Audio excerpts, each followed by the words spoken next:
Good morning. Today our talk is about intermittent fasting. Intermittent fasting is a diet regimen that cycles between brief period of fasting with either no food or significant calorie reduction, period of unrestricted eating.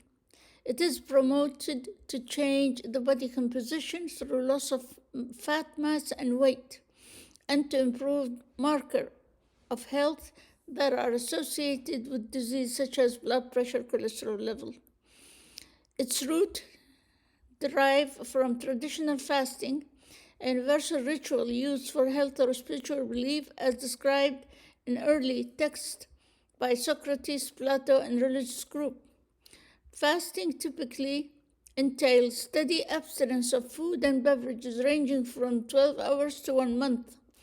It may require complete abstinence or allow a reduced amount of food and beverages.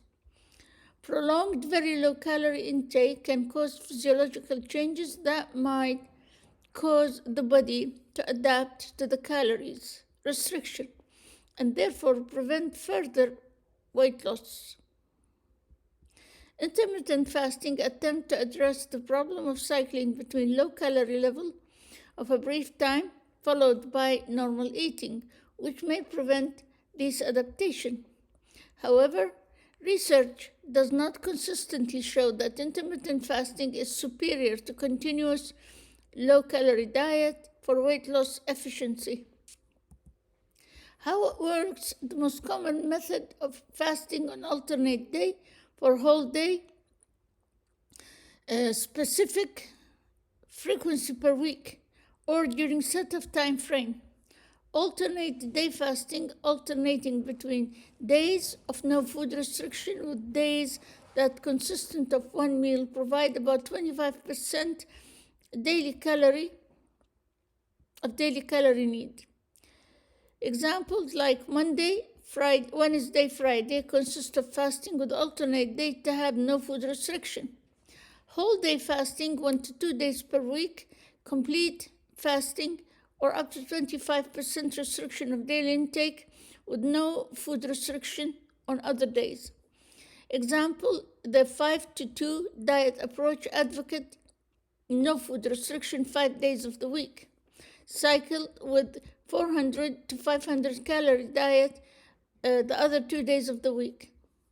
Time-restricted feeding followed by meal plan each day with designated time frame for fasting. Example, meals are eaten from 8 a.m. to 3 p.m. with fasting during the remaining period of hours. There are a lot of research done on this issue, and the research for physiological calorie restriction has been shown in animals to increase the lifespan and improve tolerance to various metabolic stresses in the body. Although the evidence for caloric restriction in animals is very strong, it is less convincing in human studies. Proponents of the diet believe that the stress of intermittent fasting causes an immune response that repairs cells and produces positive metabolic changes like reduction in triglyceride, low density cholesterol and blood pressure, weight, fat mass, and glucose. Understandable concern of this diet that follows will overeat on non-fasting days to compensate for the calories lost during the fasting days. However, studies have not shown this to be true when compared with other weight loss programs. A systematic review of 40 studies found that intermittent fasting was effective for weight loss with a typical loss of 7 to 11 pounds over a period of 10 weeks. There was much variability in the study, ranging in size from 4 to 334 subjects, followed from 2 to 104 weeks. It is important to note that different studies, design, and methods of intermittent fasting were used, and participant characteristics differed between lean and versus obese. Half of the studies were controlled trial comparing the fasting group to comparison group and control group, either continuous calorie restriction or usual lifestyle, with the other half examining an intermittent fasting group alone. Brief summary of the finding is: there is a dropout rate of about 0 to 65%. When comparing the dropout rate between fasting group and continuous calorie restriction, no significant difference was found. Overall, the review did not find that intermittent fasting had low dropout rate. Therefore, it was not necessarily easier to follow than other type of weight loss approaches. When examining the 12 clinical trial that compared the fasting group with the continuous calorie restriction group, there was no significant difference in weight loss amount or body composition changes. 10 trials that investigated changes in appetite did not show an overall increase in appetite in the intermittent fasting group, despite significant weight loss and decrease in leptin hormone. This hormone is in charge of suppressing the appetite.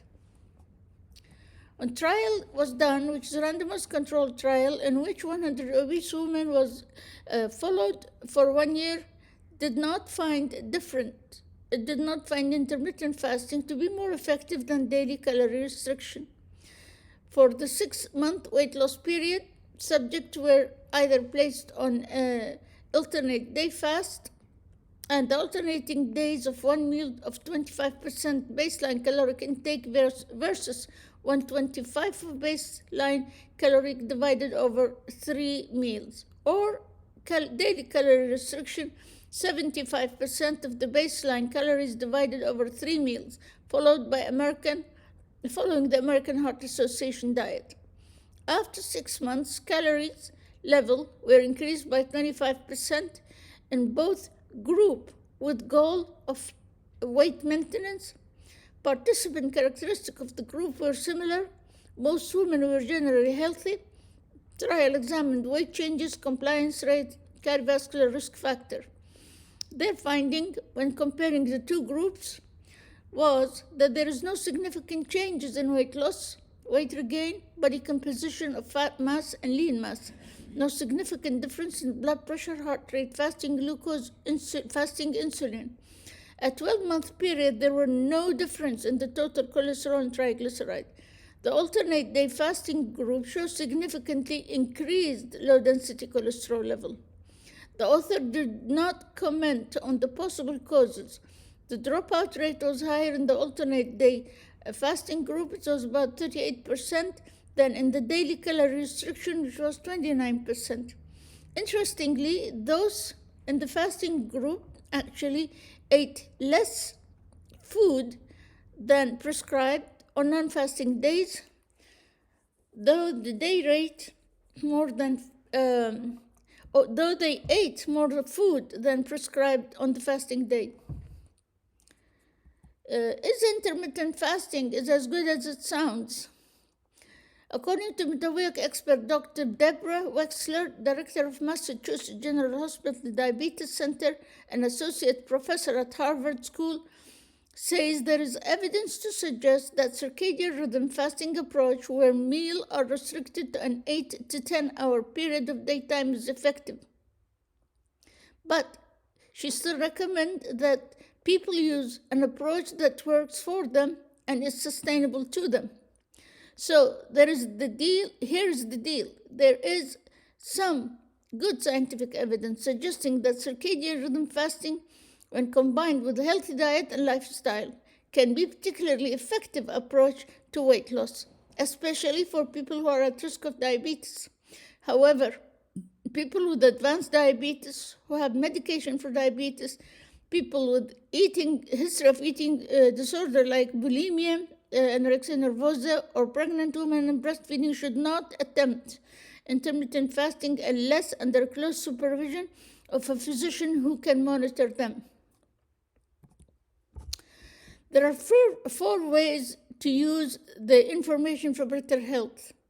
Number 1 is to avoid sugar and refined grain. Instead, eat fruit, vegetables, beans, lentil, whole grain, lean protein, healthy fat, sensible plant-based Mediterranean-style diet. Let your body burn fat between meals. Do not snack. Be active throughout the day. Build muscle tone. Consider a simple form of intermittent fasting. Limit the hours of the day when you eat. And for best effect, make it earlier in the day between 7 a.m. to 3 p.m. or even 10 a.m. to 6 p.m., but definitely not in the evening before bedtime. Avoid snacking or eating at nighttime all the time. This summarizes our presentation on the effect of fasting.